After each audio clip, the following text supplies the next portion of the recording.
నమస్తే అందరికీ అందరూ ఎట్లున్నారు మంచుకున్నారా నేనైతే జబర్దస్తుకున్నానండి ఇలా ముచ్చాడంటే నాకైతే ఎప్పుడెప్పుడు చెప్దామా ఎప్పుడెప్పుడు మీతో షేర్ చేసుకుందామా అన్నట్టే ఉన్నది సౌత్ సూపర్ స్టార్ రజనీకాంత్ అట్లనే లోకేష్ కనకరాజ్ డైరెక్షన్ లా రజనీకాంత్ 171 సినిమా రాబోతుంది అనేది అందరికీ తెలిసిందే ఈ సినిమా గురించి అనౌన్స్మెంట్ చేసినప్పటి నుండి ఫ్యాన్స్ లో అయితే భారీ అంచనాలే క్రియేట్ అయినాయి ఇక దీని టైటిల్ అనౌన్స్మెంట్ టీజర్ కూడా వదిలిరంట ఎట్లుందో చూద్దాం నడురి వా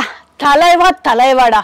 అసలు ఆ స్టైల్ ఆ డైలాగ్ డెలివరీ ఏం చెప్పిండు కదా వింటేజ్ డైలాగ్లతోనైతే మస్తు కిక్నైతే ఇచ్చేసిండు అందుకే రజనీకాంత్ అంటే ఎవరికి పోటీ రాలేడు సాటి కూడా రాలేడు అనమాట ఈ మరో 10-20 సంవత్సరాలైనా కానీ ఆయనకి పోటీగా అయితే ఇంకో హీరో అయితే ఉండడు అనుకుంటా రాడు కూడా రాలేడు కూడా ఇక చాలా రోజుల నుంచి ఈ టైటిల్ గురించి అయితే రకరకాలుగా గాసిప్లు అయితే వైరల్ అవుతున్నాయి ఇక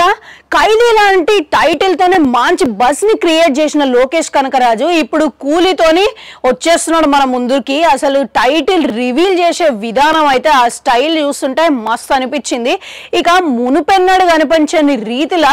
రజనీకాంత్ లుక్స్ దీంట్లో ఉండబోతున్నాయి అనేది మనకి టీజర్ లో చూస్తే కనబడుతున్నాయి అట్లనే ఈ టీజర్ లో చూస్తుంటే గోల్డ్ స్మగ్లింగ్ కు సంబంధించిన గ్యాంగ్ ని పట్టుకొని రజనీకాంత్ ఉత్తికారేషుడు ఇక అట్లనే రజనీకాంత్ నెగిటివ్ షేడ్ లో కనిపించబోతున్నాడు అని ఇది వరకే లోకేష్ అయితే క్లారిటీ ఇచ్చేసిండు ఇక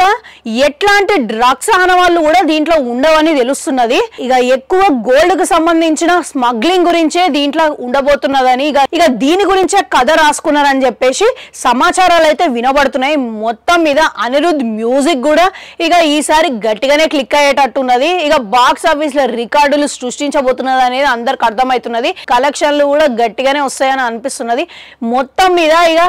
సినిమా టీజరే ఇట్లా ఉన్నదనంటే ట్రైలర్ సినిమా ఏ విధంగా ఉంటుందా అనేది మీ ఊహలకే వదిలేస్తున్నా ఇక ఇంతకీ మీలో రజనీకాంత్ ఫ్యాన్స్ ఎవరైనా ఉంటే ఒక లైక్ వేసుకోండి అట్లనే టీజర్ ఎవరైనా చూడకపోతే వెంటనే పోయి చూడని మస్తు కిక్ అయితే ఇచ్చేస్తుంది ఇక మళ్ళీ పోయేస్తా